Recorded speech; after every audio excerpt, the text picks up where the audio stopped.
Bueno, este es el primer estudio de el seminario que estamos haciendo, cuyo título es Hechos Proféticos, porque el objetivo nuestro es poder llegar a ver en la historia el cumplimiento de la profecía, para que ese cumplimiento nos abra los ojos. Y lo primero que dijimos que íbamos a empezar es estudiando justamente la relación entre el pueblo de Dios y la profecía del Apocalipsis, pero especialmente la relación entre la iglesia remanente y la profecía del Apocalipsis. La profecía del Apocalipsis es parte del Evangelio eterno. Es el anuncio de lo que sucedería en caso de que el hombre cayera en el pecado y llegara a haber justamente después de eso, como Dios prometió, un vencedor, la simiente de la mujer que vencería, y que fuera digno de tomar el rollo y de abrir sus sellos. Porque este rollo existía desde antes de la fundación del mundo, pero solo se podría abrir si había alguien que venciera. Y en ese caso, la profecía que estaba dentro de ese rollo se podría cumplir. Y si alguien vencía y era digno, Dios le daría el rollo sellado con 7 sellos. Y el vencedor podría empezar a abrirlos y a darle a conocer a sus siervos las cosas que deben suceder pronto, y ellos podrían empezar a guardarlas. Fíjense que esto es muy importante, porque lo que está escrito en el rollo es para el pueblo de Dios, porque anuncia lo que va a pasar, y especialmente en la última generación, porque, como dice Elena White, y lo vamos a ver, es el Evangelio para la última generación, porque ahí está escrito la bendición que va a recibir justamente el pueblo de Dios que está en medio de la iglesia remanente y el pueblo de Dios que está en medio de Babilonia. Entonces, vamos a leer el capítulo 5, porque es importante esto, porque hay mucha confusión a veces de qué se trata el libro Apocalipsis. Algunos hermanos, como está en las lecciones que estamos estudiando, piensan que se trata del libro de la ley y que a Jesús se le dio el libro de la ley, como se le daba a los reyes judíos. Y eso no es así, porque la profecía es clara. Entonces vamos a leer aquí, Apocalipsis 5, del 1 al 10. Dice Juan, y vi en la mano derecha del que estaba sentado en el trono un libro escrito por dentro, porque era un libro sellado. Estaba escrito por dentro, y la coma está mal puesta acá porque es agregada, y por fuera sellado con 7 sellos. Y vi a un ángel que pregonaba a gran voz, ¿quién es digno de abrir el libro y desatar sus sellos? Y ninguno, ni en el cielo, ni en la tierra, ni debajo de la tierra. Podía abrir el libro, ni aún mirarlo. ¿Podía abrirlo un ángel? No. ¿Un no caído? No. ¿Un hombre? Menos. ¿Un hombre pecador? Menos. Y lloraba yo mucho, dice Juan, porque no se había hallado ninguno digno de abrir el libro, ni de leerlo, ni de mirarlo. Y uno de los ancianos me dijo, no llores. Y aquí, el león de la tribu de Judá. ¿Y quién es el león de la tribu de Judá? De este modo se identifica a Jehová, al Dios de Israel. Entonces, y fíjense que acá están hablando de Jesús, identificándolo como el león de la tribu de Judá, la raíz de David. La raíz es el padre de David. Entonces, ¿Jesús quién es? El león de la tribu de Judá, la raíz de David, como dice Isaías 9:6, el Dios fuerte, el Padre eterno. Él sería el príncipe de paz. Entonces, Dios se hizo hombre y triunfó. Nos están diciendo acá. El padre de David se hizo el hijo de David y como hombre ha vencido para abrir el libro y desatar sus 7 sellos. Y miré, dice Juan, y vi que en medio del trono y de los 4 seres vivientes, ¿quiénes son estos 4 seres vivientes? La Biblia no lo explica, pero por la revelación de Dios, como por ejemplo vio Ezequiel, que los querubines están al lado del trono de Dios, estos 4 seres vivientes que Juan lo describe del modo que lo describe, porque no es algo que los hombres no conocemos, es probable que sean 4 querubines de los que están al lado de Dios. Y vi que en medio del trono y de los 4 seres vivientes y en medio de los ancianos estaba en pie un cordero como inmolado. Y el cordero sí lo reconoció, que tenía 7 cuernos, ¿no? Y los cuernos son símbolo de poder. Entonces, este es Jesús cuando recibió poder, cuando fue glorificado. Y tenía 7 cuernos, símbolo de la plenitud del poder, y 7 ojos, ¿no? Los cuales son los 7 espíritus de Dios enviados por toda la tierra. ¿Qué significa esto? Ahora, que este Cordero, que es un hombre, que fue inmolado y venció, tiene poder y tiene 7 ojos. ¿Qué quiere decir? Que donde está el Espíritu de Dios, ahí está Él. ¿Por qué? Porque los 7 Espíritus de Dios habla justamente de la perfección del Espíritu de Dios. No es porque sean 7 entidades, sino es un símbolo. Es la presencia de Dios, porque Dios es omnipotente y omnipresente, y donde está su Espíritu, ahí está Él, como dice el Salmo 139. Y ahora, Jesús pasó a ser omnipresente, porque donde está el Espíritu de Dios, ahí está Jesús. Entonces, porque es el único modo en que se podría cumplir la profecía. Y esto es importante entenderlo. Y Jesús ahora es omnipresente, y donde está el Espíritu de Dios, ahí está Él, porque Él tiene los 7 Espíritus de Dios. Entonces, donde está Dios y está su presencia, también está el Cordero. Y vamos a ver después por qué era importante esto, porque la profecía fue anunciada de este modo. Y vino y tomó el libro de la mano derecha del que estaba sentado en el trono. Y cuando hubo tomado el libro, los 4 seres vivientes y los 24 ancianos se postraron delante del Cordero. Todos tenían arpas y copas de oro llenas de incienso, que son las oraciones de los santos.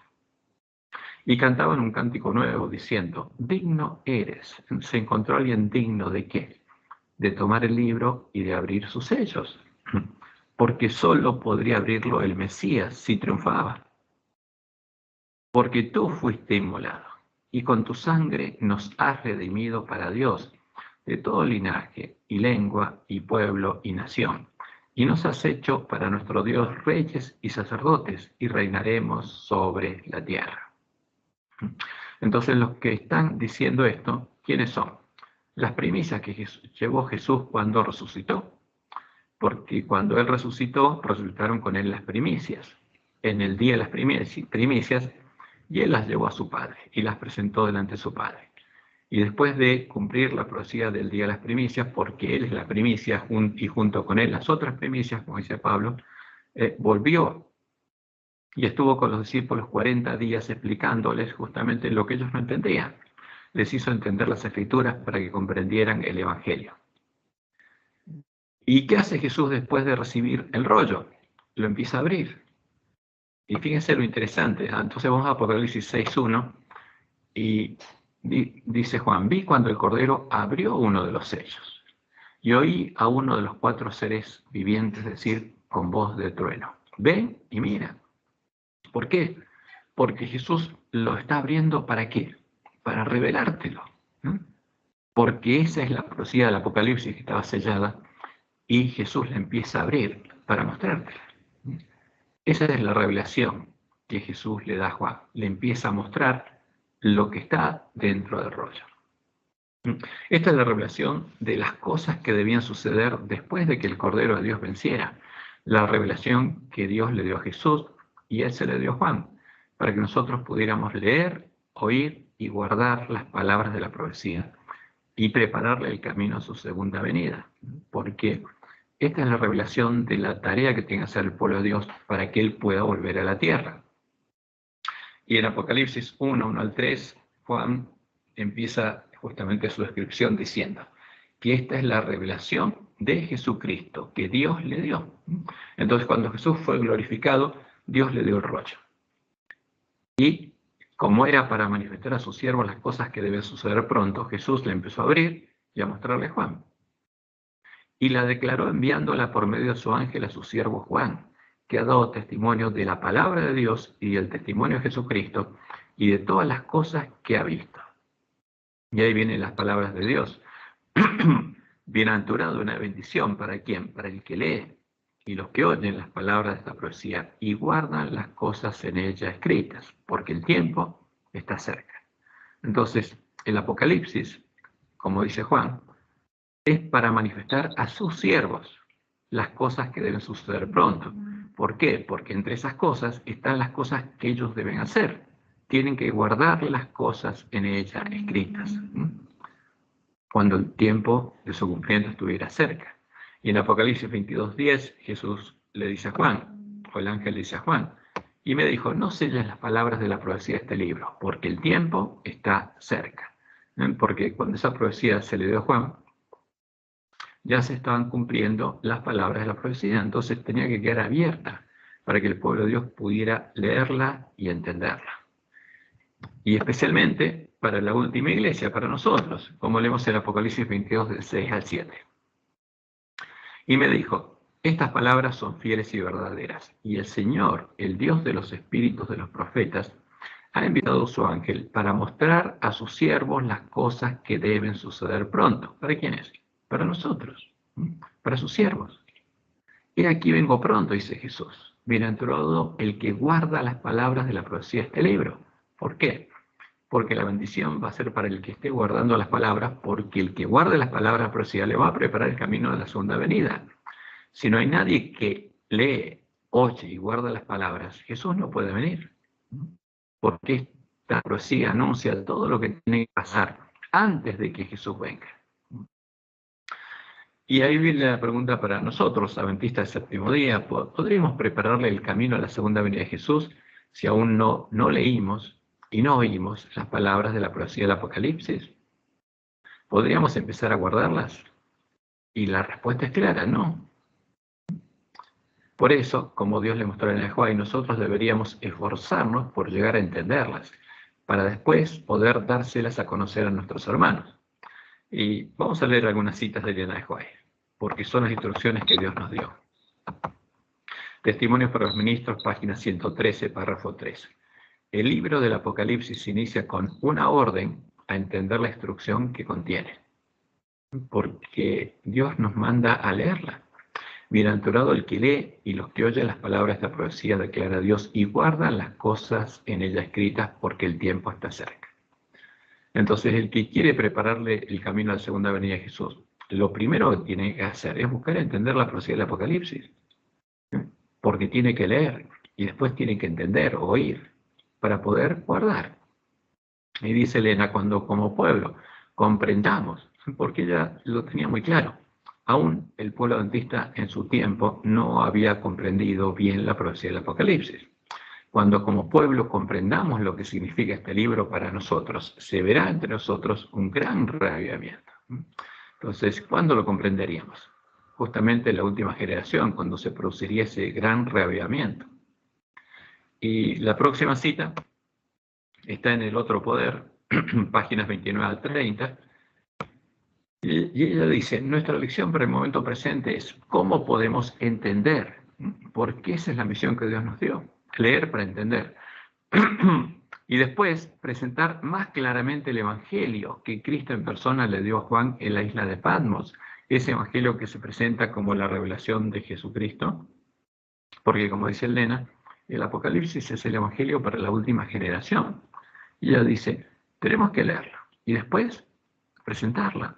Hemos de presentar a nuestro pueblo una clara explicación del Apocalipsis. ¿Por qué? La bendición está para el que lee y oye, pero también para el que escucha la presentación y la oye y la guarda y la entiende. Porque eso es lo que hizo el pueblo adventista cuando profetizó por primera vez. El primero que estudió fue Guillermo Miller y él empezó a presentar. Y los que oían y entendían se unían a él en la presentación. Entonces lo que Dios nos dice es que hemos de presentar a nuestro pueblo una clara explicación del Apocalipsis. Clara significa que todo el mundo puede entender. Hemos de darles la palabra de Dios tal como es, con tan pocas explicaciones nuestras como sea posible. Ninguna mente puede hacer esto sola. Aunque se nos ha confiado la verdad más grande e importante una vez dada al mundo, somos solo infantes en lo que respecta a la comprensión de la verdad en todas sus dimensiones. Y esto lo escribió cuando ella ya era grande. Habían pasado más de 50 años de ministerio. Y ella dice, y ella era consciente que eran solo infantes en lo que respecta a la comprensión de la verdad en todas sus dimensiones. Cristo es el gran maestro y debemos esforzar nuestra mente para que comprenda lo que reveló a Juan y lo defina claramente. O sea, el pueblo antista tiene que entender claramente la profecía del Apocalipsis. Estamos afrontando los problemas más importantes que los hombres hayan de afrontar alguna vez. El tema de mayor importancia es el mensaje del tercer ángel, que incluye los mensajes del primero y segundo ángeles. Todos, dice ella, deberían comprender las verdades contenidas en estos mensajes y demostrarlo en su vida diaria, pues es esencial para su salvación. Entonces, fíjense la importancia del Apocalipsis. Tenemos que entenderlo. Y para eso tenemos que ver lo que pasó en la historia, hasta que llegamos al tiempo de la Odisea. Por nosotros estamos en el tiempo de las iglesias, en la séptima iglesia. Pero no es la última, porque hay una más. Como hay 8 bestias, también hay 8 iglesias. Y termina diciendo, tenemos que estudiar con fervor y oración a fin de entender estas grandiosas verdades. Pero, fíjense, si el pueblo antista lo entendía, se produciría un gran revivamiento y terminaría la obra. Por eso Satanás trataría de evitarlo y haría guerra al estudio de la profecía del Apocalipsis, para que no pudiéramos descubrir cuáles son sus engaños y volvernos del error a la verdad. Porque cuando entendiéramos claramente la profecía, veríamos claramente lo que antes no veíamos. Conflicto de los siglos, página 390. A San Juan le fueron descubiertos cuadros de la experiencia de la Iglesia que resultaban de interés profundo y conmovedor. Vio las circunstancias, los peligros, las luchas y la liberación final del pueblo de Dios. Consigna los mensajes finales. Fíjense, por eso es importante para nosotros, porque ahí están los mensajes finales que han de hacer madurar la mies de la tierra, ya sea en gavillas para el granero celestial o en manojos para los fuegos de la destrucción. Fueronle revelados asuntos de suma importancia, especialmente para la última iglesia, para nosotros, con el objeto de que los que se volviesen del error a la verdad, y Dios le había mostrado que nosotros, cuando nos despertáramos, tendríamos que volvernos del error a la verdad, pudiesen ser instruidos con respecto a los peligros y luchas que les esperaban, porque nos despertaríamos y entenderíamos la profecía antes de que empiece el tiempo de angustia. Nadie necesita estar a oscuras en lo que concierne a lo que ha de acontecer en la tierra. Y ella se pregunta ahora, ¿por qué existe pues esta ignorancia general acerca de tan importante porción de las Escrituras? ¿Por qué es tan universal la falta de voluntad para investigar sus enseñanzas? Y contesta ella misma, es resultado de un esfuerzo del príncipe de las tinieblas para ocultar a los hombres lo que revela sus engaños. Y esto es claro. Dios nos dice claramente que al entender la profecía, descubriríamos cuáles son los engaños de Satanás. Por esto Cristo, el revelador, previendo la guerra que se haría al estudio del Apocalipsis, pronunció la bendición sobre cuantos leyesen, oyesen y guardasen las palabras de la profecía. Pero nosotros sabemos que Satanás no lograría alcanzar su objetivo, porque tenemos las promesas de Dios, y el Evangelio del Apocalipsis sería una realidad. Hechos de los Apóstoles, páginas 466 y 467. Nadie piense que al no poder explicar el significado de cada símbolo del Apocalipsis, es inútil seguir escudriñando el libro en un esfuerzo por conocer el significado de la verdad que contiene, porque al comienzo parece complicado, pero si uno sigue, esa luz va en aumento y al final todo queda claro. El que reveló esos misterios a Juan dará al investigador diligente de la verdad un goce anticipado de las cosas celestiales. Los que tengan sus corazones abiertos para la recepción de la verdad serán capacitados para entender sus enseñanzas y se les otorgará la bendición prometida a los que oyen las palabras de esta profecía y guardan las cosas en ella escritas. Entonces, el que tiene hambre y sed de justicia y quiere recibir esta bendición, tiene que perseverar y la va a recibir. Y en Testimonios para la Iglesia, tomo 5, página 431, tenemos esta declaración. Dios ha llamado a su iglesia en este tiempo como llamó al antiguo Israel. para que se destaque como luz en la tierra, por la poderosa cuña de la verdad. Y fíjense qué importante es esto. ¿Cuál es la verdad para Elena? Los mensajes de los ángeles primero, segundo y tercero la ha separado de las iglesias y del mundo para colocarla en sagrada proximidad a sí mismo. Entonces tendríamos que buscar entender estos mensajes. Y los entenderíamos claramente cuando viéramos en la historia cómo se cumplió la profecía de las 7 iglesias. La ha hecho depositaria de su ley. ¿A la quién? A la iglesia. Y le ha confiado las grandes verdades de la profecía para este tiempo. Como los santos oráculos confinados al antiguo Israel, son un sagrado cometido que ha de ser comunicado al mundo. Y ahora viene algo muy lindo. Los 3 ángeles de Apocalipsis 14 representan ¿a quién? A nosotros, a aquellos que aceptan la luz de los mensajes de Dios y salen como agentes suyos para pregonar las amonestaciones por toda la anchura y longitud de la tierra. Cristo declara a los que le siguen: sois la luz del mundo. Y esta es la promesa de Dios, esta es la bendición, la bienaventuranza. El amor que Jesús manifestó por las almas de los hombres en el sacrificio que hizo por su redención, impulsará a todos los que le sigan. Y entonces ese pueblo, cuando tenga el amor de Dios, el amor de Jesús en el corazón, va a ser una luz, como Jesús lo dijo y lo leemos en Juan 13, 34 al 35. Un mandamiento nuevo os doy, y ese mandamiento nuevo es el mandamiento del nuevo pacto: que os améis unos a otros como yo os he amado, que también os améis unos a otros. Ahora, para amar como Jesús amó, ¿qué tenemos que tener en el corazón? El amor de Jesús, el amor de Dios. Y ese es el oro refinado en fuego que Jesús le ofrece al ángel de la Odisea. Y esa es la promesa de Dios. En esto conocerán todos que sois mis discípulos. Ahora, si amamos como Jesús amó, pero para eso tenemos que comprar de él ese oro refinado en fuego. Y vamos entonces un poco ahora sí a la historia. Vamos a empezar nuestro estudio con lo que pasó cuando llegó el tiempo del fin. Y después vamos a ir al comienzo de la era cristiana.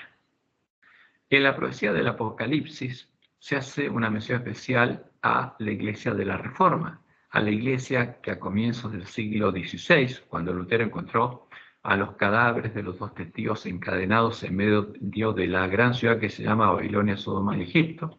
Y fíjense, Jesús está llamando los cadáveres de los 2 testigos a la Biblia que Lutero encontró en medio de un monasterio, y las iglesias y las bibliotecas de Roma. Y después vamos a ver por qué los llama a la Biblia católica, que Lutero sacó y después tradujo, y es la Biblia que tenemos, la llama los cadáveres de los 2 testigos. Y Lutero salió de ella con su lámpara, y el pueblo que es católico, que sí, se unió a la Iglesia, la Reforma, salió con sus lámparas encendidas, porque Lutero les dio la Biblia. Y salió sosteniendo el principio de sola escritura, la Biblia y la Biblia sola como norma de fe, buscando encontrar la verdad.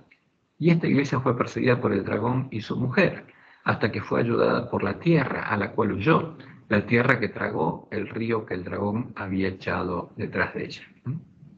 Apocalipsis 12, del 15 al 16. Y la serpiente arrojó de su boca tras la mujer agua como un río. Ahora, ¿qué significa esta agua? Porque una hermana que estuvo ayer con nosotros estudiando nos hizo la pregunta: ¿qué significa esta agua? Esta agua tiene, en la profecía de Apocalipsis, que tiene varios significados, porque el agua donde se sienta la gran ramera, los mares, es símbolo de muchedumbres. Entonces, la serpiente arrojó detrás del pueblo de Dios agua, personas que les persiguieron. Entonces, como un río, y hay un río que alimenta la gran Babilonia, que se va a secar en la 6ª plaga. Y es el gran río Éufrates, que es un símbolo no del Espíritu de Dios que sale del trono de Dios, sino de los espíritus de demonios que habitan en medio de la gran Babilonia. Porque todos los que perseguían al pueblo de Dios eran guiados ¿por quién? Por estos espíritus. Y por eso llegaron a hacer las barbaridades que hicieron. Y Satanás echó esa agua como un río, o sea, los espíritus demonios guiando a los impíos, ¿para qué? esta iglesia fue arrastrada por el río. Y por eso, como dicen los historiadores, hubo cerca de 30 millones de cristianos protestantes que fueron quemados en la hoguera por Roma, declarándolos herejes. ¿Por qué? Porque no reconocía la autoridad de Roma y creía en la autoridad de la Biblia. Pero la tierra ayudó a la mujer, pues la tierra abrió su boca y tragó el río que el dragón había echado de su boca. Ahora, ¿cuál es esta tierra? Es la tierra donde huyó el pueblo de la iglesia protestante a los Estados Unidos de Norteamérica. Pero no era un país, no había un estado, era una tierra desértica. No había un estado. Y como no había un estado, la bestia no podía usar el poder político para perseguirlos ahí. Y esa tierra es la tierra que es América del Norte, donde ahora hay un estado, que son los Estados Unidos de Norteamérica. Que como Dios nos dijo, y lo sabemos, de esa tierra va a subir una bestia. ¿Y qué pasó cuando en el año 1798 después de Cristo llegó el fin de la ira? Y acá hay otra pregunta, ¿qué es la ira? Entonces vamos a profundizar en esto. Llegó el fin del dominio de las bestias político-religiosas y comenzó el tiempo del fin. Dios retuvo a los 4 vientos que combatían el mar y la última bestia dejó ser bestia. Porque el tiempo de la ira es el tiempo de la ira sobre Israel, anunciado en la ley de Moisés. El tiempo que los adventistas séptimo día habían encontrado. Y es un periodo que encontraron que es de 7 tiempos. Entonces les voy a mostrar el cuadro de 1843, porque esto es lo que, cuando Dios abrió el librito, se los dio a comer. Este es el resultado del estudio de ellos. Aquí, que voy a achicar, así lo ven bien. Este es el cuadro que ellos imprimieron y predicaron. Y aquí hay una profecía, que es la de mayor duración, la más prominente. Vamos a ver lo mismo aquí hay una traducción que está en castellano. Entonces, fíjense que acá hay varias profecías. Aquí encontramos la profecía de los 2300 tardes y mañanas, de Daniel 8, que comenzaron el 457 y ellos, como se equivocaron porque no tuvieron en cuenta que no había año cero, llegaron a 1843, después corrigieron el error y se fueron a 1844. Pero había otra profecía, que no era 2300 tardes y mañanas, sino de 2520 años, o como dice acá chiquitito, 7 tiempos, que la encontraron justamente en la ley de Moisés.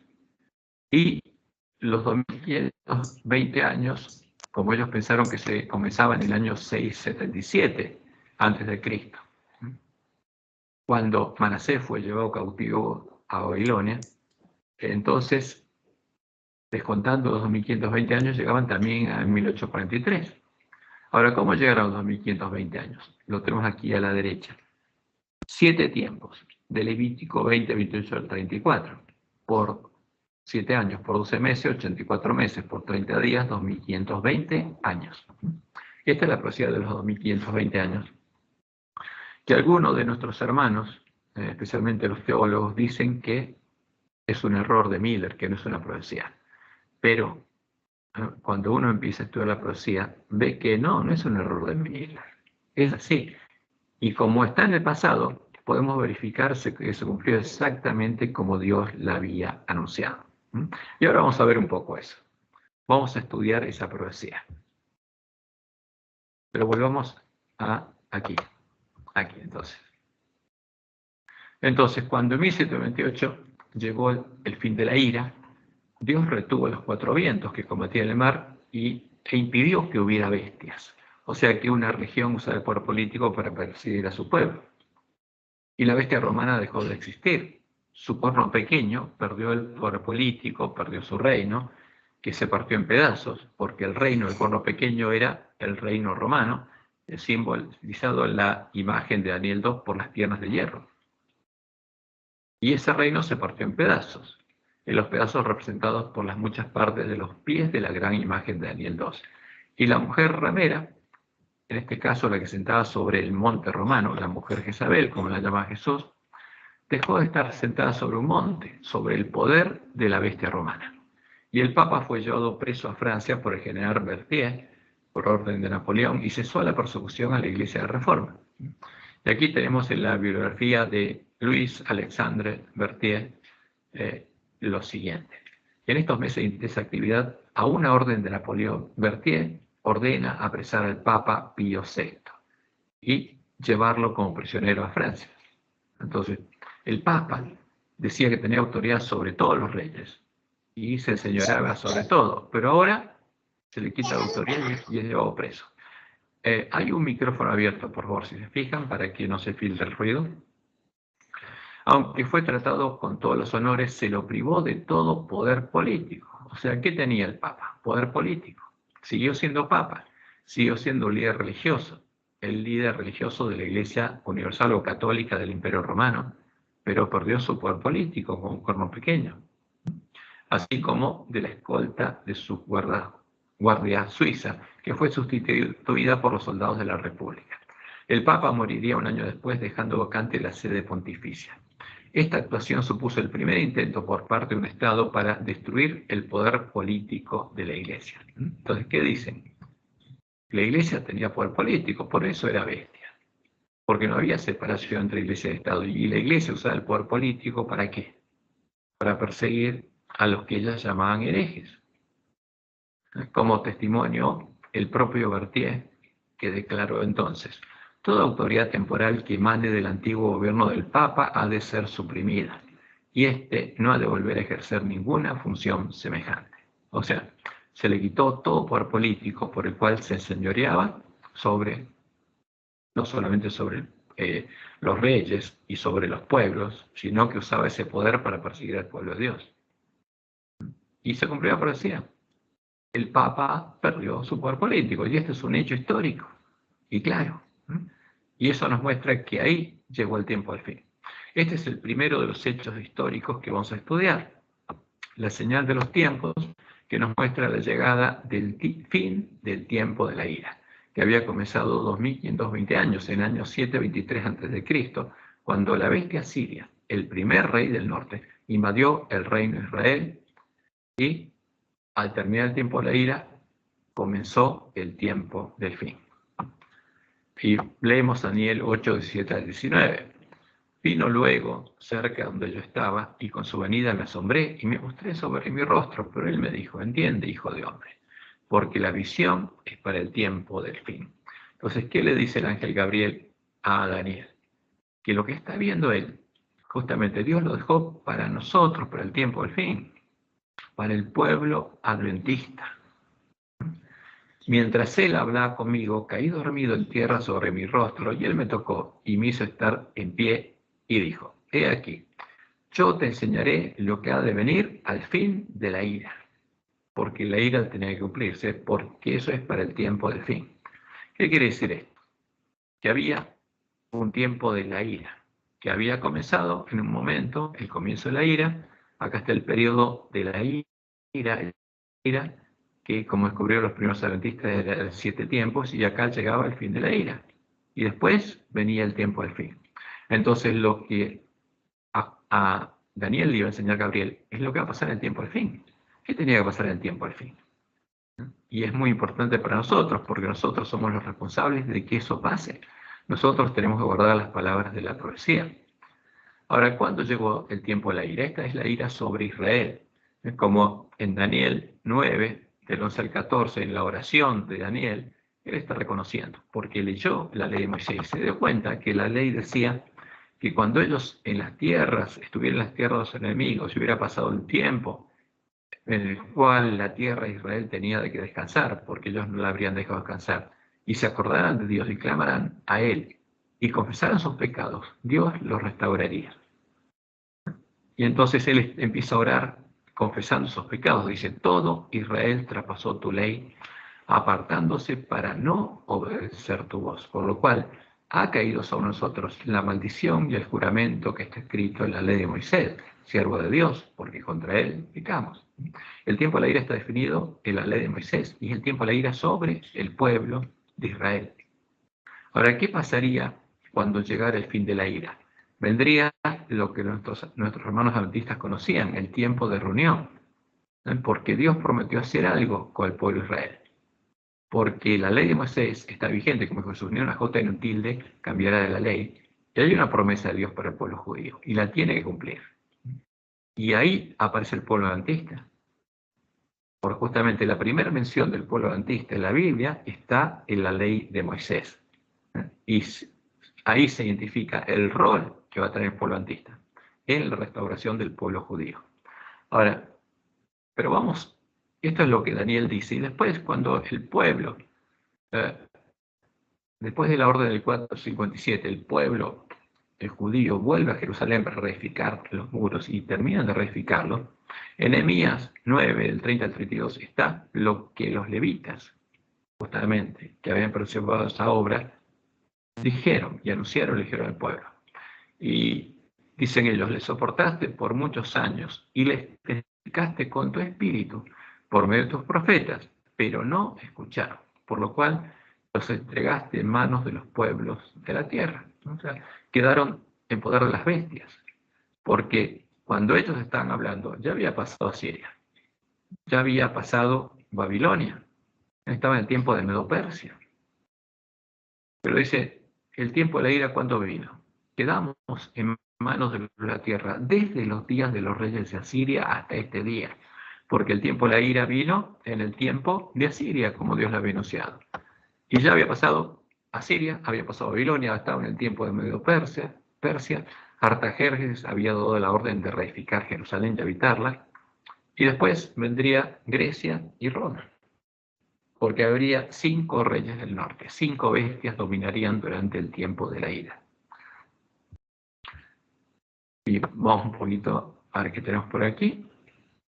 Y como decía Daniel 11:36, Dios lo anunció a Daniel en la profecía de Daniel 11, y el rey, hablando rey del norte, que el último rey del norte sería el Papa, hará su voluntad y se ensoberbecerá y se engrandecerá sobre todo Dios.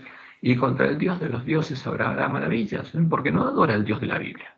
Se levantó en contra del Dios de la Biblia. Y prosperará hasta que sea consumada la ira, porque lo deseado se cumplirá. Entonces, ¿qué nos dice esta profecía? El reino del Papa terminaría junto con el tiempo de la ira. Pero el poder político del Papa duraría como el del cuerno pequeño 1260 años y termina en 1798. Entonces, si vamos 1260 años para atrás, llegamos al año 538. Entonces tiene que haber empezado el poder político del Papa en el año 538. Y es exactamente el tiempo de dominio del Papa como cuerno, es la mitad del tiempo de la ira. Ahora, pero vamos un poco, la pregunta es ¿por qué vino el tiempo de la ira sobre Israel? Esa es una de las preguntas que nos hicieron. Entonces vamos a verlo aquí. Aquí tenemos un estudio y vamos a aprovechar esto para ver lo que es el tiempo de la ira. Ahora, ¿cuál es el significado de la ira? Dios le dijo a su pueblo repetidas veces y después por todos sus profetas que si ellos iban detrás de los ídolos y los dioses ajenos y adoraban a los demonios y no a él, porque el que adora a un ídolo adora a los demonios, llegaría el tiempo en el que él también actuaría con ira, porque ellos lo llamarían a celo y los dejarían, los abandonaría. Entonces vamos a ver, por ejemplo, Deuteronomio 31, 16 al 18. Y Jehová dijo a Moisés, he aquí tú vas a dormir con tus padres, y este pueblo se levantará y fornicará tras los dioses ajenos de la tierra donde va para estar en medio de ella, y me dejará. O sea, ¿quién dejaría a quién? El pueblo lo dejaría a Dios. E invalidará mi pacto que he concertado con él, y se encenderá mi furor contra él en aquel día, y los abandonaré. O sea, ¿qué hace Dios cuando llega el tiempo de la ira? ¿Los destruye? ¿Les hace mal? No, no. Dios no hace eso. Simplemente los deja. Porque todas las bendiciones de Israel venían de él. Ahora, pero si ellos lo abandonaban y se iban detrás de otros dioses adulterando, llegaría un momento en que él actuaría con ira, pero no la ira nuestra, sino que lo que haría es que los dejaría, los abandonaría. Y esconderé de ellos mi rostro, y serán consumidos, y vendrán sobre ellos muchos males y angustias, y dirán en aquel día, no me han venido estos males porque no está mi Dios en medio de mí. ¿Por qué vienen esos males? Porque ellos no están con Dios, y Dios se alejó de ellos. y ya no los protege. Pero ciertamente yo esconderé mi rostro en aquel día por todo el mal que ellos habrán hecho, por haberse vuelto a dioses ajenos. Porque esa era la única forma de romper el pacto que tenía el pueblo de Israel, porque Dios los asocia con un matrimonio. Y si ellos iban con otros dioses, ellos romperían el pacto. Porque el pacto con Dios no era roto por un pecado, porque Dios había establecido el camino de la gracia. Ellos podían ir al templo para ser perdonados, llevaban su ofrenda, y Dios los perdonaba y cargaba sus pecados, y ellos eran justificados, y se les ofrecía la salvación y la vida eterna. Pero el problema sería cuando ellos se fueran detrás de otros dioses. Ese es el problema, y Satanás lo sabe. Y de ese modo hizo caer a Israel. De ese modo hizo caer a los apóstatas de la iglesia primitiva. Vamos a ver cómo Dios les mostró en el Juárez. Y de ese modo quiere hacer caer justamente al pueblo de las iglesias protestantes de este tiempo y también al pueblo adventista. Y en Oseas 5, de 6 al 4, Dios los amonestó claramente cuando estaba por venir el tiempo de la ira. Dice, no piensan en convertirse a su Dios. Porque ¿qué es una religión? La religión es la que une a un hombre con Dios, religa, restablece el vínculo. Pero si hay dos dioses, uno puede tener un vínculo con un dios o con otro. Lo que define cuál es nuestra religión es a qué Dios adoramos. Por ejemplo, si nosotros adoramos al mismo Dios al que adora el Papa, nuestra religión es la misma religión del Papa. Y Jesús la llama, ¿cómo la llama? Babilonia. No es la religión de Israel.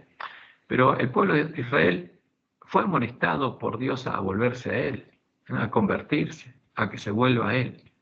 Pero le dice a Oseas, no piensa en convertirse a su Dios, porque espíritu de fornicación está en medio de ellos y no conocen a Jehová.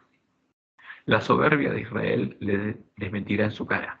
Israel y Efraín tropezarán en su pecado y Judá tropezará también con ellos. Con sus ovejas y con sus vacas andarán buscando a Jehová y no le hallarán. Se apartó de ellos. Eso es lo que pasa cuando llega el fin justamente del tiempo de gracia y Dios los deja. Entonces, en el caso de ellos, Dios los volvería a reunir porque prometió hacerlo, por amor a su pueblo. Pero cuando llega el tiempo de la ira sobre alguien, es porque Jehová se aparta de ellos y ya no los llama más. Ese es el pecado contra el Espíritu Santo. Cuando Dios deja de llamarlos y se aparta de ellos y ya no tienen posibilidad de ser salvos. ¿Por qué? Porque rechazaron el llamado de Dios. Y espíritu de fornicación toma control de ellos. Y en Oseas 9, del 9 al 12, también los sigue llamando. Llegaron, dice Oseas, hasta los más bajos en su corrupción, como en los días de Gabá. Ahora se acordará de su iniquidad, castigará su pecado. Como uvas en el desierto hallé Israel, como la fruta temprana de la higuera en su principio vi a vuestros padres. Ellos acudieron a Baal peor, se apartaron para vergüenza y se hicieron abominables como aquellos que amaron. Porque su vínculo ahora estaba con quién, con Baal. Dejaron a quién, al Dios de Israel, a Jehová, y se unieron a Baal, el Dios de Babilonia. La gloria de Efraín volará cual ave, de modo que no habrá nacimientos, ni embarazos, ni concepciones, y si llegaren a grandes sus hijos, los quitaré entre los hombres, porque hay de ellos también, cuando de ellos me aparte. Porque si los hijos también se van atrás de Baal peor, los voy a dejar. Ese es el problema. Cuando estaba por dejar a Judá, y Nabucodonosor estaba por destruir a Jerusalén y el templo, por medio de Jeremías, les manda el último mensaje. Y cuando te preguntara este pueblo, o el profeta, o el sacerdote, diciendo, ¿cuál es la profecía de Jehová? Les dirás, esta es la profecía, os dejaré, ha dicho Jehová. Esa es la ira de Dios, no es otra cosa. No es quemar vivo a nadie, ese es Baal, es Moloch. Jehová deja al que no quiere estar con él. Él llama, pero si alguien rechaza, respeta esa decisión. Y ese es el significado de la ira de Dios. Dios dejaría al que lo deja a él y no quiere volverse a él después del que él lo llama. Ese es el tema. Entonces, El tiempo de la ira comenzó justamente en los días de Asiria. Como leemos en 2 Reyes 17, 16 y 23, dejaron todos los mandamientos de Jehová su Dios y hicieron imágenes, días de 2 becerros y también imágenes de acera, y adoraron a todo el ejército de los cielos y sirvieron a Baal, e hicieron pasar sus hijos y a sus hijas por fuego, porque este Baal exige sangre para perdonar los pecados, porque castiga. Y se dieron a adivinaciones y agüeros y se entregaron a hacer lo malo ante los ojos de Jehová, provocándole a ira, hasta que Jehová quitó a Israel de delante de su rostro, como él lo había dicho, por medio de todos los profetas sus siervos, e Israel fue llevado cautivo de su tierra a Asiria, de su tierra a Asiria hasta hoy. Cuando llegó el tiempo de la ira, Dios dejó primero las 10 tribus de Israel, y después, en Nehemías 9, del 30 al 32, leemos lo siguiente: ahora, pues, Dios nuestro, Dios grande, fuerte y temible, que guardas el pacto y la misericordia, no se ha tenido en poco delante de ti el sufrimiento que ha alcanzado a nuestros reyes, a nuestros príncipes, a nuestros sacerdotes, a nuestros profetas, a nuestros padres y a todo tu pueblo, desde los días de los reyes de Asiria hasta este día. Porque después de la ira sobre Israel, llegó la ira sobre Judá en los días de Babilonia. Y leemos en su 2 Reyes 24:20. Vino pues la ira de Jehová contra Jerusalén y Judá hasta que los echó de su presencia. Y Sedequías se rebeló contra el rey de Babilonia. ¿Y qué hizo Nabucodonosor? Vino y destruyó a Jerusalén y el templo. Y en 2 Reyes 25, del 8 al 11 leemos: en el mes quinto, a los 7 días del mes, siendo el año 19 de Nabucodonosor, rey de Babilonia, vino a Jerusalén Nabuzaradán, capitán de la guardia, siervo del rey de Babilonia, y quemó la casa de Jehová, quemó el templo, y la casa del rey, y todas las casas de Jerusalén, destruyó todo, y todas las casas de los príncipes quemó a fuego, y todo el ejército de los caldeos que estaba con el capitán de la guardia derribó los muros alrededor de Jerusalén. Estos son los muros que había que reedificar para que Jerusalén fuera nuevamente habitada. Y a los del pueblo que habían quedado en la ciudad, a los que se habían pasado al rey de Babilonia, y a los que habían quedado de la gente común, los llevó cautivos Nabuzaradán, capitán de la guardia. Entonces primero llegó la ira sobre Israel y después, en el 486 antes de Cristo, Jerusalén fue destruida.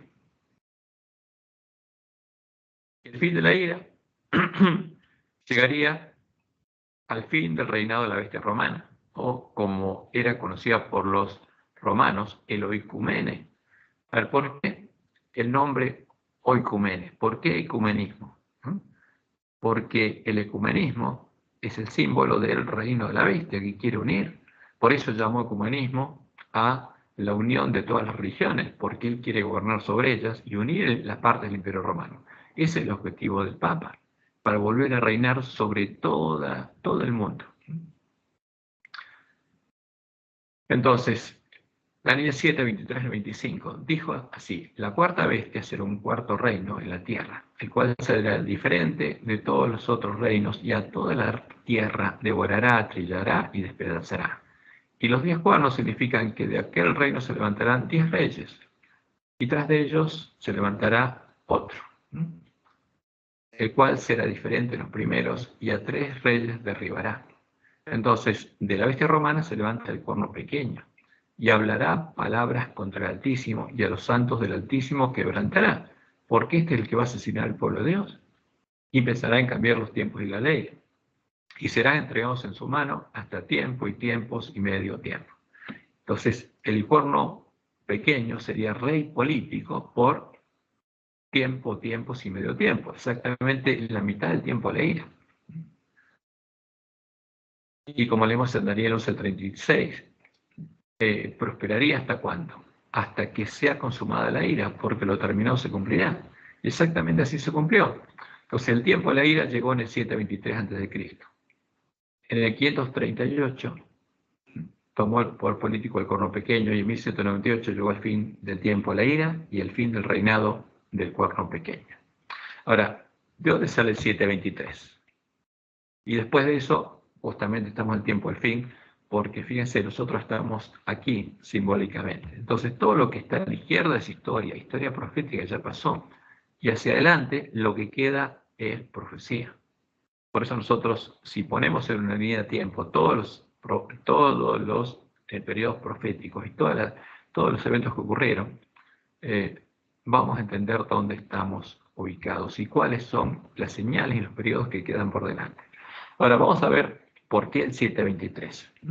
723 antes de Cristo. Entonces, si uno cuenta 723 a 1798, exactamente son 2520 años, o sea, el periodo, el tiempo, la ira que Dios había anunciado y que Miller y los primeros adventistas habían encontrado, pero que en la iglesia adventista no se enseña. Y tiene una razón que no se ha enseñado, pero no por voluntad de Dios, sino es otra razón. Pero vamos a ver el 723, ¿de dónde sale el año 723? Entonces vamos a... Sí, después se los comparto. Entonces vamos a Segunda de Reyes, donde está anunciado lo que pasó. Entonces fíjense, Segunda de Reyes cuenta el tiempo cuando llegó el tiempo de la ira sobre Israel. Pero vamos al versículo 5. Y el rey de Asiria invadió todo el país y sitió Samaria y estuvo sobre ella 3 años. ¿Por qué el rey de Asiria pudo invadir el reino del norte? Porque Dios lo dejó. Había dejado el pueblo de Israel y el rey de Asiria pudo invadir todo el país. Entonces aquí, si uno cliqueamos aquí, como tenemos el diccionario Strong, aquí a la derecha, fíjense, Segunda de Reyes 17.5. Aquí tenemos los años, de acuerdo al calendario judío, y antes de Cristo, before Christ. ¿Cuáles fueron esos 3 años? Del 723 al 721. El 723, el rey de Asiria invadió todo el país y sitió Samaria. Y Samaria cayó el año siguiente, el 722. Y el 721, el último año que estuvo en la tierra de Israel, es porque tomó a los sobrevivientes de Israel y los quitó de su tierra. Y los justamente llevó a otra tierra. E hizo, como se llama, un enroque, llevó a los israelitas a la tierra de los paganos, donde los iba a dejar, y tomó a esos paganos y los trajo a la tierra de Israel. Y esos que estaban ahora después de la tierra de Israel eran quienes, los que cuando Jesús vino eran conocidos como samaritanos. Entonces aquí tenemos las fechas, del 723 al 721, fueron los 3 años de invasión del rey de Asiria. ¿Y cuándo empezó el tiempo de la ira? Cuando invadió, y Dios le permitió invadir, porque él ya no estaba en medio de Israel. Y el 723 invadió, el 722 tomó y destruyó Samaria y mató a todos los que estaban ahí, y fue terrible eso. Y finalmente, en el año 721, terminó de deportar a los israelitas y trajo en su lugar a los paganos que ocuparían su lugar. Y aquí está justamente relatado todo lo que pasó. Vamos al versículo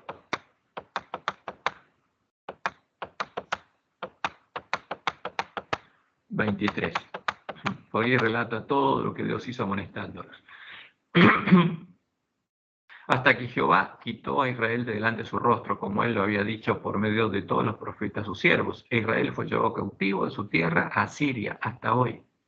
Y trajo al rey de Siria gente de Babilonia, de Cuta, de Aba, de Amad y de Sepharvaim, y los puso en la ciudad de Samaria, el lugar de los hijos de Israel, y poseyeron Samaria y habitaron en sus ciudades. Estos son los samaritanos. ¿Cuándo los trajo? En el 721 antes de Cristo. Después de que el 723 sitió, el 722 destruyó, y el 721 hizo el cambio, se llevó, o se quitó de la tierra de Israel a los israelitas y los metió en medio de pueblos paganos, y trajo paganos a ese lugar. Y eso es lo que pasó. Bueno, volvamos un poco a nuestro estudio. Entonces, esa era la pregunta. ¿Había alguna pregunta más? Si tiene alguna pregunta, háganmelo directamente. Volvamos a nuestro estudio original. Entonces, esas eran las preguntas que nos habían hecho y creo que ya están contestadas. Entonces, llegó 1798 y terminó el tiempo de la ira. ¿Y Dios qué hizo? Retuvo los vientos. Se acabó el tiempo de la ira. Nadie puede hacer una bestia. En Estados Unidos no puede levantarse una bestia hasta que Dios suelte los vientos. Y empezó el periodo que no tiene tiempo. Ese que vamos a ver después en Apocalipsis 10. ¿Y hasta cuándo serían retenidos los cuatro vientos? Los cuatro vientos que combatían el mar y como vemos en Daniel 7 y suben esas cuatro bestias, serían retenidos hasta que los lugares asolados por el hombre pecado hubieran sido reedificados. Porque el hombre pecado, como dice Daniel 8, perseguiría a la iglesia cristiana hasta echar por tierra el lugar santuario de Dios y la verdad, hasta asesinar, hasta quebrantar a los santos del Altísimo. Y entonces en 1798 Dios retuvo la persecución. ¿Para qué? Para que el pueblo de Dios pudiera en paz completar la obra de reforma y los lugares asolados por el hombre pecado pudieran ser edificados. Y finalmente, ese pueblo estuviera sellado en sus frentes, porque hasta que ese pueblo no esté sellado en sus frentes, Dios no va a soltar los vientos. No puede haber una ley dominical antes de que el pueblo de Dios sea sellado en sus frentes. Porque si hay ley dominical hay persecución, unión de iglesia y de Estado, y se levanta una bestia de Estados Unidos. Y esa ley dominical no puede existir hasta que Dios no suelte los vientos. Entonces, hasta que el pueblo de Dios hubiera sido sellado en su frente y hubiera 144.000 columnas del templo de Dios, porque lo que fue echado por tierra es el lugar santuario de Dios, el templo de Dios, que es el antitipo del santuario del antiguo pacto. Es un templo edificado con piedras vivas, y como Jesús dice, los 144.000 van a ser piedras vivas con las cuales Él edifique las columnas en el templo de Dios. Y hasta que esto sucediera, no podría comenzar el tiempo de angustia y no podría levantarse una nueva bestia que perseguirá al pueblo de Dios. Apocalipsis 7, del 1 al 4, es muy claro. Después de esto vi a 4 ángeles en pie sobre los 4 ángulos de la tierra que detenían los 4 vientos de la tierra para que no soplase viento alguno sobre la tierra, ni sobre el mar, ni sobre ningún árbol. Vi también a otro ángel que subía de donde sale el sol y tenía el sello del Dios vivo. Y clamó a gran voz a los 4 ángeles, a quienes se les había dado el poder de hacer daño a la tierra y al mar, diciendo: no hagáis daño a la tierra, ni al mar, ni a los árboles, hasta que hayamos sellado en sus frentes a los siervos de nuestro Dios. No pueden soltar los vientos, porque cuando se sueltan los vientos va a haber daño. Y hoy el número de los sellados, 144.000 sellados de todas las tribus de los hijos de Israel. ¿Pero de qué Israel? De Israel de Dios de este tiempo, de la iglesia remanente. Y eso ocurrió al tiempo del fin. Dios retuvo los vientos, se acabó el poder político de la bestia y no puede haber otra bestia hasta que Dios lo suelte. Por eso, hasta que el pueblo antista hubiera cumplido toda su obra, la primera parte de su obra, no podría empezar el tiempo de angustia. Y al comenzar el tiempo del fin, sucedió un segundo evento. Como lo había anunciado, Dios abrió las palabras de la profecía de la Biblia, las profecías de la Biblia, que estaban cerradas y selladas hasta el tiempo del fin. Las profecías que, como el rollo del Apocalipsis, no se podrían cumplir mientras estuvieran cerradas y selladas. Una profecía que está cerrada y sellada, nadie la puede entender. Dios no se la da a conocer a su pueblo, entonces no se puede cumplir.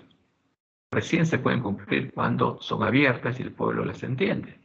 Entonces, como en la profecía del Apocalipsis, quedaron abiertas. Las profecías estaban cerradas, quedaron abiertas para que pudieran ser leídas y entendidas por su pueblo y se pudieran cumplir, para que su pueblo pudiera guardar las palabras de la profecía. Entre estas profecías estaban las palabras de la profecía de Daniel 12, la profecía que Jesús citó en su sermón profético. Y leemos, por ejemplo, Daniel 12, 8 al 9. Y dice Daniel: y yo oí, mas no entendí, porque las otras profecías las había entendido. Y dije: Señor mío, ¿cuál será el fin de estas cosas? Y él respondió: anda, Daniel, pues estas palabras están cerradas y selladas hasta el tiempo del fin. Ahora lo vamos a ver, después lo vamos a ver. Vamos a ver exactamente todos los periodos finales. Bueno, pero ¿qué pasó? Estaba cerrada y se hasta el tiempo del fin. ¿Cuándo fue abierto el librito? Cuando llegó el tiempo del fin. Entonces Dios abrió y justamente ahora Él iba a guiar a su pueblo a entender esas profecías. Y como leemos en Isaías 42:9, Dios dijo, he aquí se cumplieron las cosas primeras y yo anuncio cosas nuevas. Y esta es la promesa. Antes que salgan a luz, antes que se cumplan, yo os las haré notorias. Entonces, cuando están abiertas se pueden cumplir, pero antes que se cumplan, Dios prometió que Él haría que nosotros las entendiéramos. ¿Para qué? Para que tocáramos trompetención, porque su pueblo tiene que saber lo que va a pasar. Por eso Él lo anunció. Y por eso en Isaías 42:23 nos dice, ¿quién de vosotros oirá esto? ¿Quién leerá y oirá? ¿Quién atenderá y escuchará respecto al porvenir? Porque la profecía siempre anuncia el porvenir. Nunca una profecía anuncia lo que pasó, sino el porvenir. Como leemos en Amós 3:6-8. Porque no hará nada Jehová el Señor sin que revele sus secretos a sus siervos profetas. Si el león ruge, porque acá está el león de la tribu de Judá, ¿quién es Jehová? ¿Quién no temerá? Si habla Jehová el Señor, ¿quién no profetizará? Entonces esto es interesante, porque en Apocalipsis 10 se nos muestra esta escena. Porque en Apocalipsis 10 el que habla ruge como un león, porque es el león de la tribu de Judá. Entonces, cuando el librito estaba abierto, empezaron a cumplirse las palabras de profecía de Apocalipsis 10, y llegó el tiempo de prueba del pueblo de la iglesia remanente, el pueblo de las iglesias protestantes que habían huido de la persecución de América del Norte y habían sido ayudadas por la tierra, porque durante la persecución, hasta 1798, la iglesia remanente, ¿quiénes eran? Los miembros de la iglesia Reforma, que estaban repartidos en diferentes iglesias, y ese pueblo que huyó a Norteamérica era la iglesia remanente. No existía iglesia adventista. El remanente de las iglesias protestantes era la iglesia de Dios. Y leemos en Apocalipsis 10, el 1-5, vi descender del cielo otro ángel fuerte, envuelto en una nube, con el arco iris sobre su cabeza, y su rostro era como el sol, y sus pies como columnas de fuego. Entonces, como siempre se presentó Dios a Ezequiel, por ejemplo, a Isaías, tenía en su mano un librito abierto, ya lo había abierto, y puso su pie derecho sobre el mar y el izquierdo sobre la tierra, y clamó a gran voz como ruge un león. Entonces, como leemos acá en Amós 13-8, si el león ruge, si habla Jehová el Señor. Entonces, ¿qué va a hacer? Va a rugir. ¿Cuándo? Cuando el librito está abierto. Fíjense que esto, Juan vio lo que Dios haría en el tiempo al fin. Cuando hubiera abierto el librito, completaría la profecía rugiendo, anunciando algo más. Por eso en este tiempo habría otro profeta. Y cuando hubo clamado, 7 truenos emitieron sus voces. ¿Cuándo? Fíjense, Dios tenía que hacer esto cuando el librito estuviera abierto, el tiempo al fin. Dios tenía que anunciar una nueva serie de 7 truenos, que es parte de la profecía de Apocalipsis. Pero le dijo a Juan que no la escriba, porque los 7 truenos son parte de la profecía del Apocalipsis. Cuando los 7 truenos hubieron emitido sus voces, yo iba a escribir, pero oí una voz del cielo que me decía, sella las cosas que los 7 truenos han dicho y no las escribas. ¿Por qué? Porque le dice a Juan, mira, vos escuchaste lo que yo voy a anunciar en el tiempo del fin, pero no tiene que estar aquí, porque si estuviera escrito en Apocalipsis, no tiene sentido que Dios lo anuncie en el tiempo del fin. Simplemente le hizo escuchar a Juan eso para que nosotros entendiéramos que cuando llegara el tiempo del fin, Él iba a anunciar las cosas que los 7 tronos han dicho. ¿Y qué significa eso? Que iba a tener un nuevo profeta en el tiempo del fin. Dios le está anunciando que va a tener un profeta. Y ese profeta, nosotros creemos que es Elena de White. Entonces, por medio de Elena de White, Dios nos anunció las cosas que los 7 truenos han dicho. Ahora, ¿tienen que cumplirse los 7 truenos? Por supuesto que sí. ¿Los conocemos? Tienen que cumplirse. ¿Cuándo se cumple? Y es importante para nosotros que lo entendamos. Pero lo que podemos entender de esto es que en el tiempo del fin, Dios tendría un nuevo profeta y anunciaría las cosas que los 7 tronos han dicho. Una serie de 7 eventos. y que ya fueron anunciados por medio de la ley de Juan. Entonces, lo primero que veo en la palabra profecía de Apocalipsis 10 es que Dios le mostró a Juan que cuando llegara el tiempo del fin y el librito que estaba cerrado ya estuviera abierto y en su mano, él anunciaría una nueva serie de 7 eventos proféticos, que también son parte de la profecía del Apocalipsis, lo que los 7 truenos han dicho. Y para poder cerrar sus palabras, le dijo a Juan que no escribirá lo que él había escuchado, porque el Apocalipsis está abierto. ¿Qué nos estaba diciendo Dios por medio de Juan? Que en el tiempo del fin él levantaría a un nuevo profeta, por medio del cual nos revelaría lo que los 7 truenos han dicho. Por eso el ministerio de Elías fue anunciado. Es un ministerio profético, porque a su pueblo en el tiempo del fin Dios le mandaría un profeta. Entonces ahora seguimos con Apocalipsis 10, del 5 al 7. Y el ángel que vi en pie sobre el mar y sobre la tierra levantó su mano al cielo y juró por el que vive por los siglos de los siglos, que creó el cielo y las cosas que están en él, y la tierra y las cosas que están en ellas, y el mar y las cosas que están en él, que el tiempo no sería más. Fíjense, desde que Dios revelara los 7 truenos, no habría más tiempo. Habría un periodo sin tiempo, que es exactamente el periodo donde tienen que ser reedificados los lugares asolados, que no tiene tiempo. Hay una obra que hay que hacer. Entonces ese periodo termina cuando esa obra está acabada, cuando hay 144.000 columnas del templo de Dios. Pero no hay un tiempo. Por eso, esta obra podría haber terminado en el tiempo de la primera creación del pueblo adventista. Pero el pueblo adventista, como Israel, se negó a entrar en reposo de Dios. Y Dios dejó a esa generación del desierto. Y llegamos a nuestros días. Sino que, entonces hay un periodo donde el tiempo no es más, sino que en los días de la voz del séptimo ángel. Entonces fíjense que hay un periodo donde no hay tiempo, porque hay que hacer algo, y después llegan los días de la voz del séptimo ángel, donde sí hay tiempo.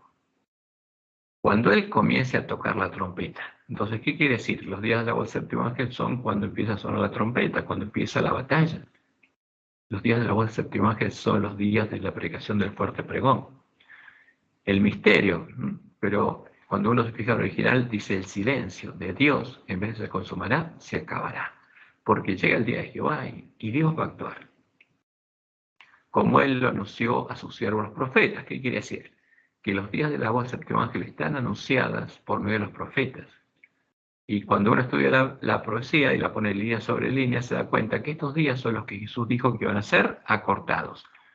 Porque si no hubiera tiempo, nada puede ser acortado. Pero Jesús dijo que aquellos días, por amor a los escogidos, van a ser acortados. Y son estos días, los días de la voz del séptimo ángel.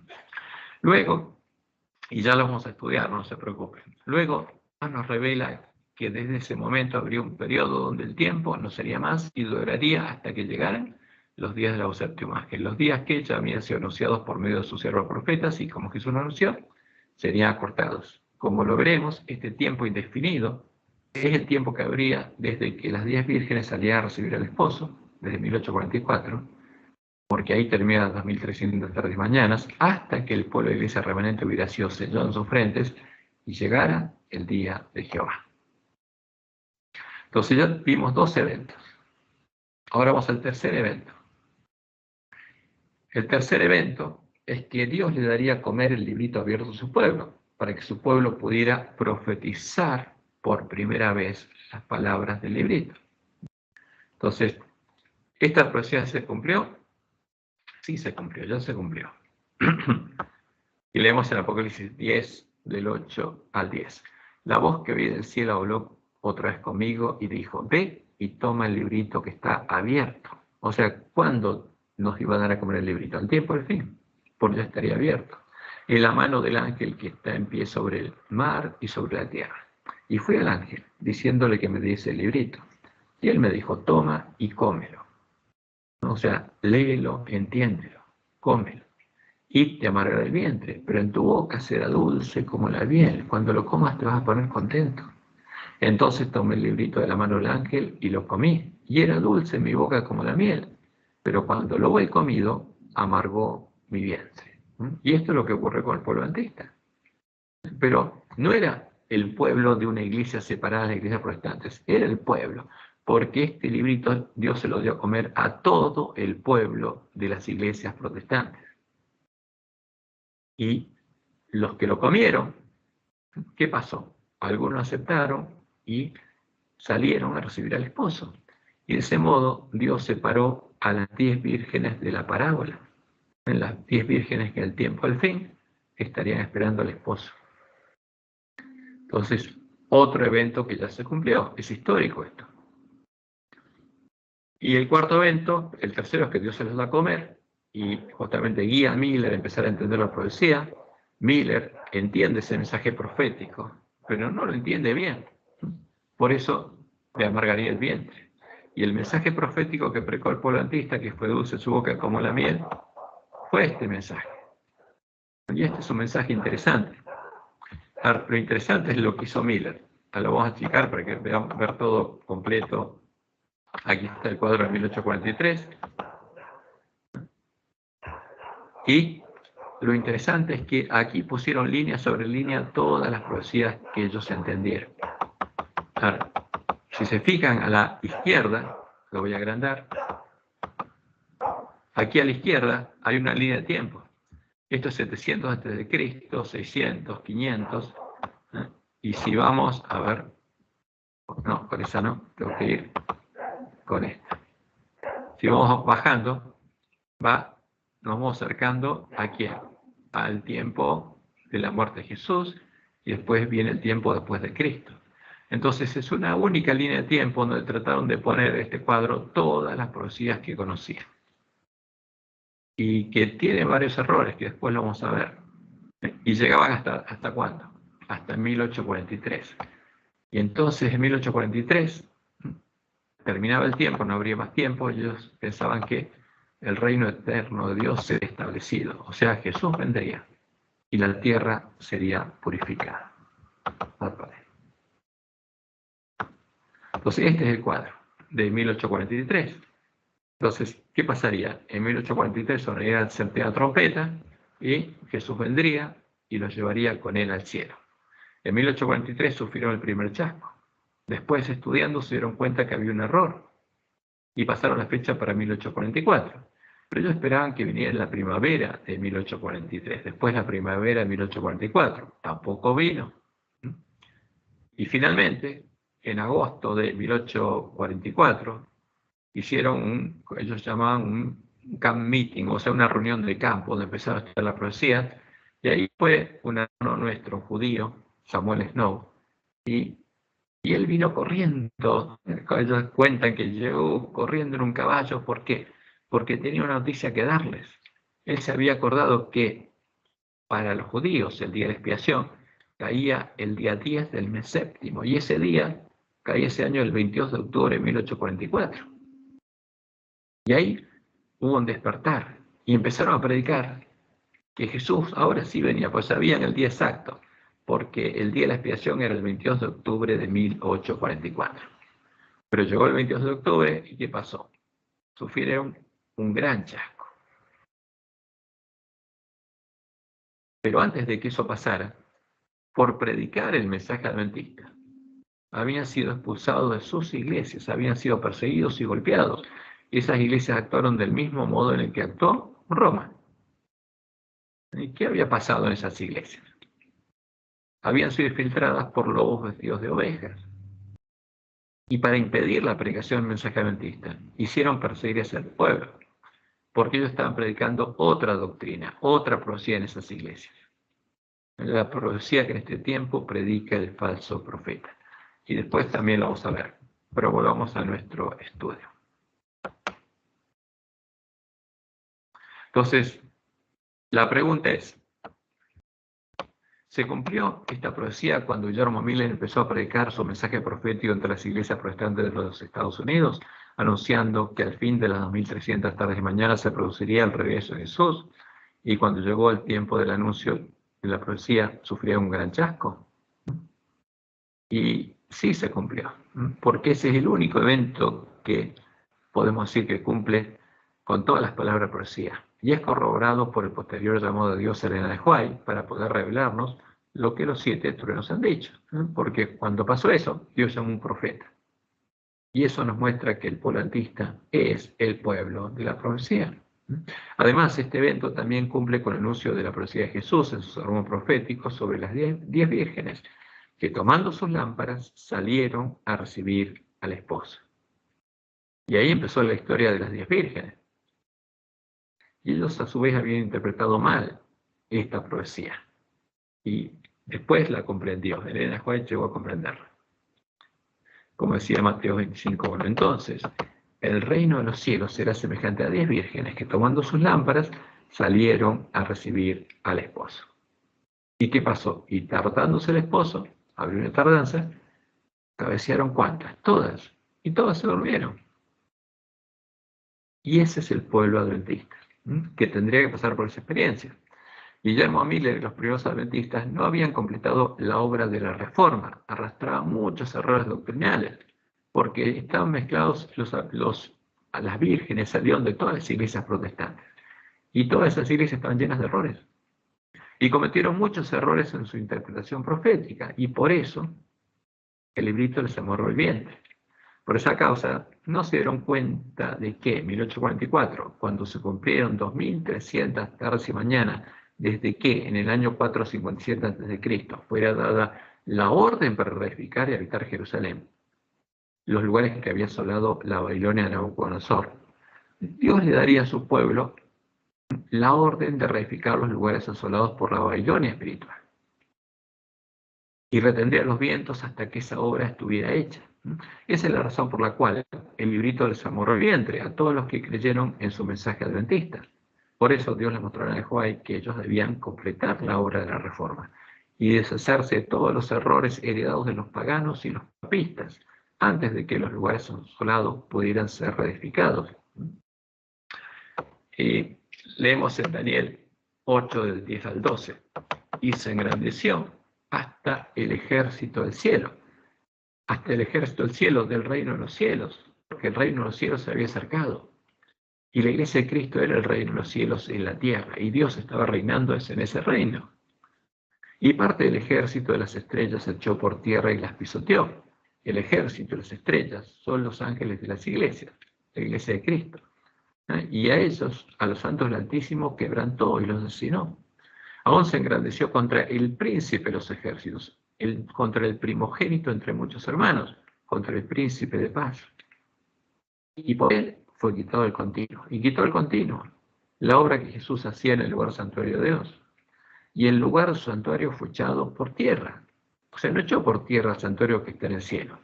Echó por tierra el santuario que estaba en la tierra, asesinando al pueblo que era parte del templo de Dios.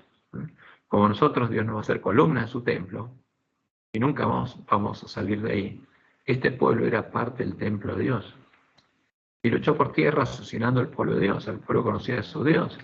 Y a causa de la prevaricación le fue entregado el ejército junto con el continuo y echó por tierra la verdad. E hizo cuanto quiso y prosperó.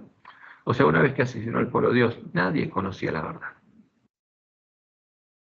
Y hasta el momento en que Dios llamó al pueblo adventista, aún no había sido recuperado el conocimiento de la verdad. Y la primera generación del pueblo adventista no la recuperó, ni llegó a entender completamente la profecía porque se negó a entrar. Y leemos en Primeros Escritos, página 65. El Papa hizo una brecha en la santa ley de Dios, pero vi que había llegado ya plenamente el tiempo en que esta brecha tiene que ser reparada por el pueblo de Dios y los lugares asolados han de ser reedificados.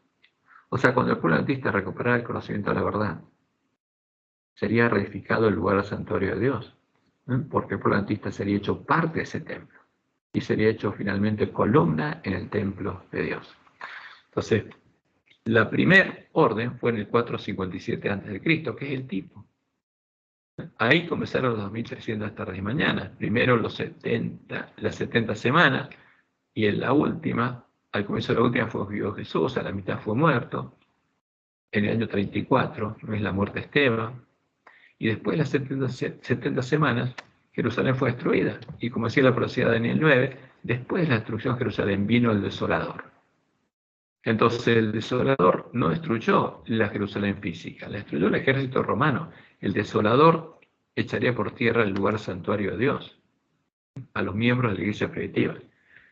Y el desolador, que es el hombre de pecado, en el 538 se convierte en el corno pequeño, y él es el que echa por tierra el lugar santuario de Dios y la verdad. Y llega el tiempo del fin. Dios retiene la persecución de la iglesia de reforma porque el Papa la perseguía para impedir que completara la reforma.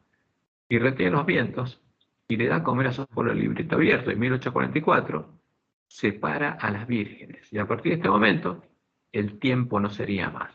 Porque habría un periodo sin tiempo. ¿Hasta cuándo? Hasta que el santuario hubiera sido reedificado.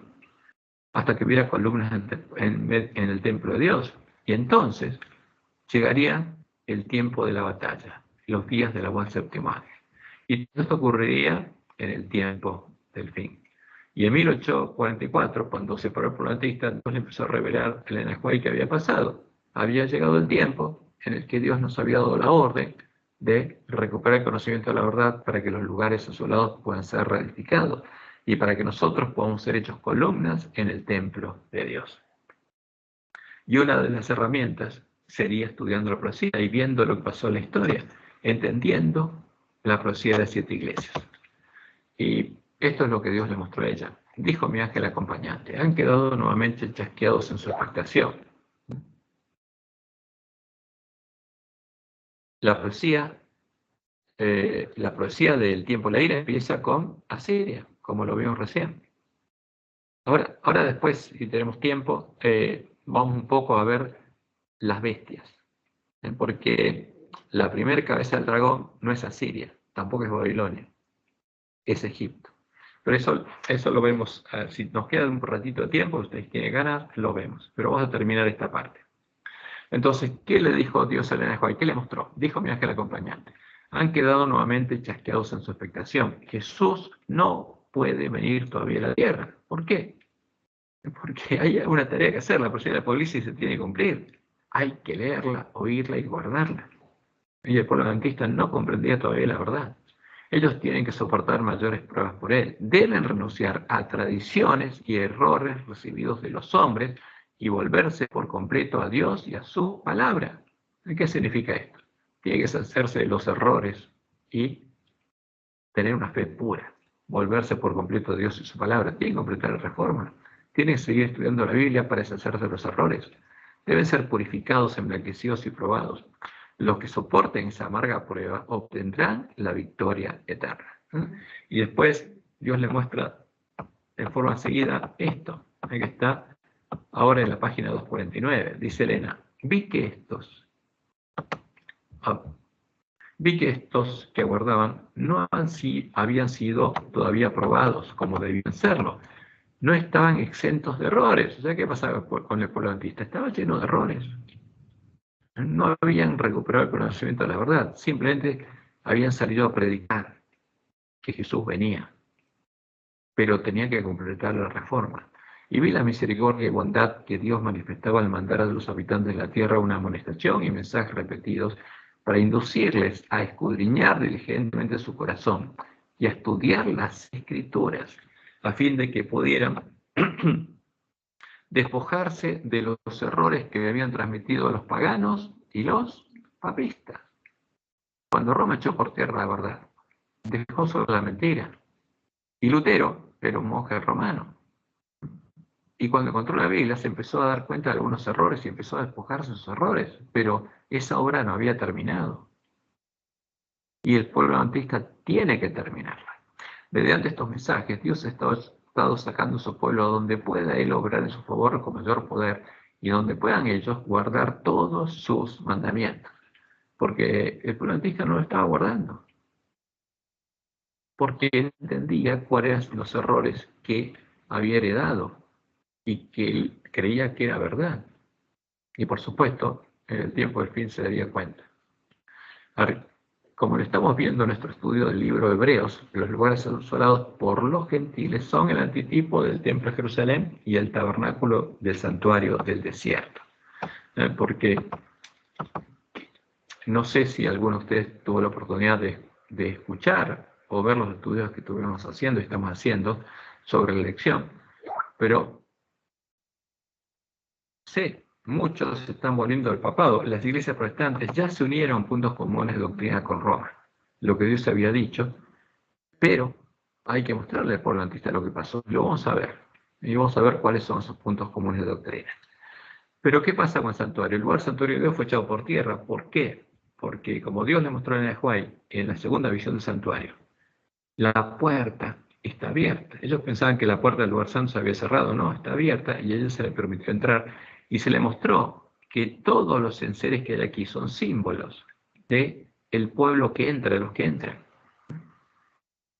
Entonces, la lámpara de 7 brazos, símbolo del Espíritu de Dios, es un símbolo de los que entran. ¿Por qué? Porque son hechos parte del templo de Dios y el que recibe el Espíritu Santo la promesa, donde está la lámpara está Él. Ahora, donde están los 7 espíritus de Dios, fíjense que estos 7 lamparitas son símbolos de los 7 espíritus de Dios. ¿Quién va a estar? Jesús. Porque el Cordero tiene 7 ojos, que son los 7 espíritus de Dios. Entonces, el que entra por esta puerta va a estar unido a Jesús. Por eso Jesús era la cabeza de la iglesia y Él les dijo, no os dejaré huérfanos, vendré a vosotros. Y aquí yo estoy con vosotros todos los días hasta el fin del mundo. Entonces, el que entra por esta puerta, el candelabro lo representa, porque recibe el Espíritu Santo de la promesa y nace de Dios. Y el altar del incienso,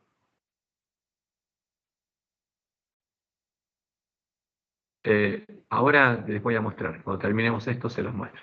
Entonces, cuando alguien entra al templo de Dios, la lámpara lo representa, y cuando se arrodilla un santo, de ahí suben las oraciones de los santos. El altar es un símbolo, y Jesús está al lado de él y agrega incienso a sus oraciones. Y la mesa de los panes de profesión, símbolo de la iglesia triunfante. ¿Por qué? Porque el que entra aquí es un pecador que creyó en el Cordero de Dios, ¿no? Que Él quita los pecados del mundo. Fue lavado en la fuente, se vistió con vestiduras blancas, como Jesús le dice al ángel de la Odisea, y entró por la puerta estrecha. Pero es un pan con levadura, cocinado con levadura, vestido con vestiduras blancas y lavado en la fuente. ¿Pero qué prometió hacer? Transformar este pan con levadura en un pan sin levadura. Por eso esta mesa se llama la mesa de la proposición de Dios, o los panes de la proposición de Dios. Son 12 símbolos de las 12 tribus de Israel, que Dios prometió que estarían como Jesús, panes sin levadura, sin nada de levadura y ungidos con aceite. Ahora, cuando Dios completa esa obra y pone a su pueblo acá, como van a estar 244.000, que van a estar sin mancha dentro de Dios, es porque Él completó su obra.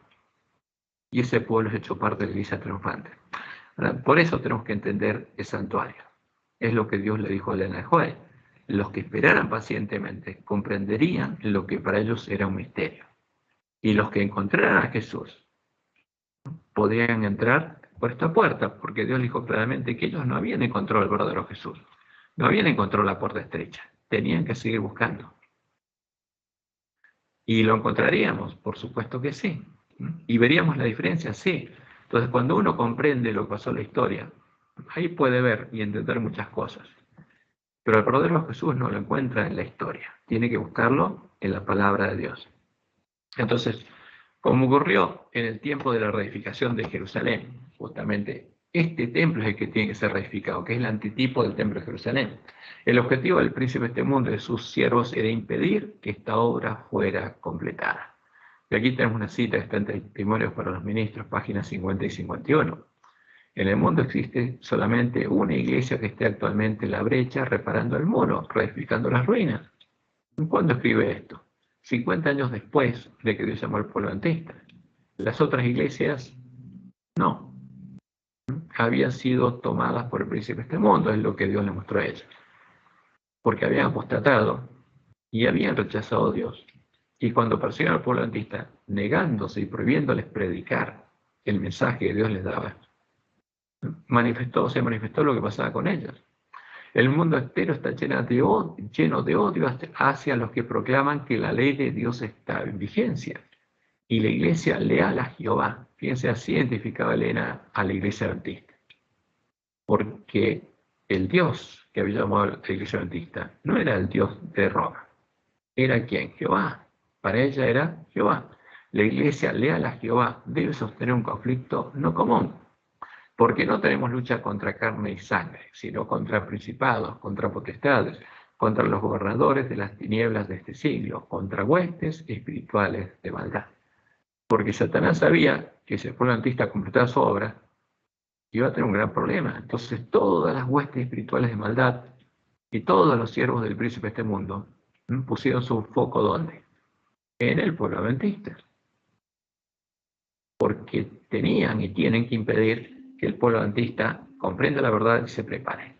Pero a pesar de que, tardándose el esposo, todas las vírgenes cabecearían y se dormirían porque habría una tardanza, y los lobos que vendrían a nosotros vestidos de ovejas lograrían que el pueblo adventista llegara a estar en la condición del ángel de la Odisea, porque la misión de los lobos es llevar adelante la contrarreforma. O sea, en vez de que el pueblo adventista complete reforma, ellos tienen la misión de deshacer esa obra y llevarnos para atrás. Y lograrían que el pueblo adventista llegara a estar en la condición del ángel de la Odisea, no lograrán alcanzar su objetivo. Finalmente, los lugares asolados serán reedificados. Eso es lo que Dios le mostró a Elena. Por ejemplo, el conflicto de los siglos, página 517, ella dice, como Jesús dice, al que venciere lo haré columna, el templo de mi Dios. Antes que los juicios de Dios caigan finalmente sobre la tierra, antes que Dios suelte los vientos, habrá entre el pueblo del Señor un avivamiento de la piedad primitiva. ¿Por qué? Porque ese pueblo ha recuperado el conocimiento de la verdad, cual no se ha visto nunca desde los tiempos apostólicos. El Espíritu y el poder de Dios serán derramados sobre sus hijos. Esta es una de las promesas de Dios, hermosas promesas de Dios para su pueblo. La iglesia leal a Jehová. Por eso, siempre tenemos que hacer lo que Dios nos dijo, porque Él en Números nos dijo claramente, cuando le dio la orden a los levitas, lo tenían que hacer como bendecir al pueblo de Dios, dijo que pusiéramos su nombre sobre nuestros hermanos para que Él los pudiera bendecir. Y esto es parte de la bendición de Dios, que Jehová te bendiga y te guarde y te guíe a toda verdad. Y terminamos la primera parte de nuestro estudio y tenemos que completarla, pero esta era la primera parte que estudiamos ayer. Y hay una pregunta que hicieron recién. La pregunta es, ¿cuál es la primera cabeza del dragón? ¿O cuál es la primera bestia? Y vamos a hacer lo siguiente. Voy a parar acá y si alguno tiene interés, seguimos viendo esa otra parte. Pero vamos a parar aquí y después seguimos si alguno tiene interés de verlo ahora o lo podemos ver el próximo estudio.